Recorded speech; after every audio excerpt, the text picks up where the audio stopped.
I come from a single mother. My mother raised 3 children, including one with Down syndrome. I'm the baby of the family. We lived here in Bronx all of our lives. We had her mother to lean on.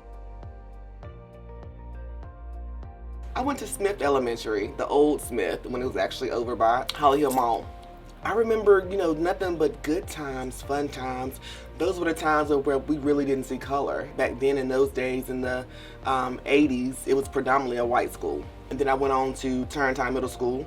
I did all 3 years there. Same thing, friends, no racial divide. I went to Williams my first 3 years of high school. Same thing there, but of course you're now realizing like there is a divide, and you're realizing that color does play a huge part. I could see some of the things that were different in my community versus some of my school friends.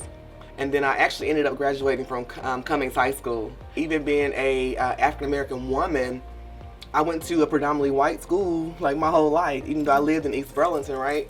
So when I went to Cummings, actually it was a culture shock. It was different. The schools ran different, the people were different. I landed in this position because someone felt like, because of my community activities and the community outreach programs that we have done, just from grassroots and caring about Burlington and caring about all the residents of Burlington. Someone asked me like, could you take this platform a little higher? And like for me, it's just doing what I'm called to do, right?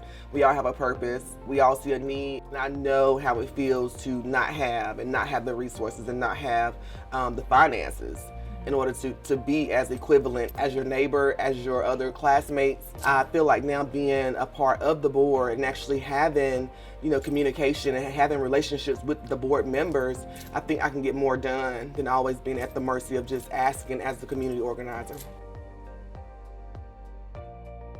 Murder of George Floyd, being on video for the whole world, definitely hit all of our homes. My friend made a call on Facebook at the time. I was inspired by seeing a black man, being willing to put himself out there to care for another brother that has been murdered, right here. I was inspired by seeing him actually want to do something, want to get involved. So I, of course, messaged him and told him I would help him. And we actually had that first rally here in Burlington over at North Park on, I think it was May 30th. Right now in Burlington, I am very, very, very concerned about the violence. I am very concerned about the young kids that are, shooting, that are going to jail for, a pound of weed. Life is being taken, for less. That really, really bothers me. I think that we as a community have to face this issue along with law enforcement, and let's be proactive.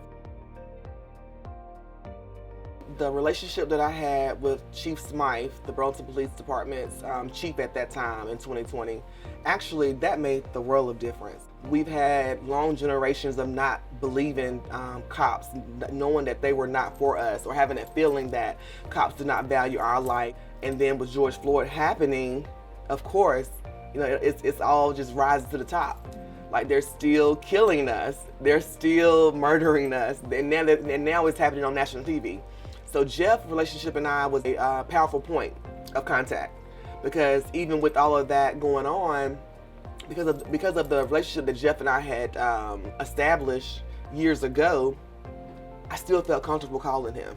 During a time where our community was very, very divided when it came to the police and community, I knew that Jeff would do the right thing and that he would help.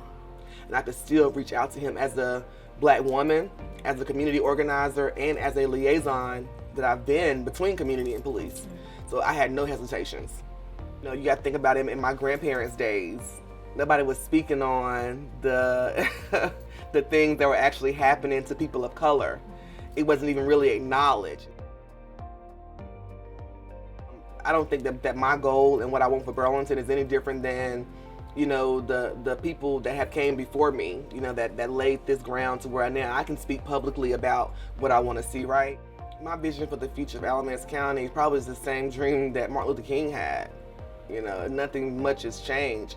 We're still fighting for equality.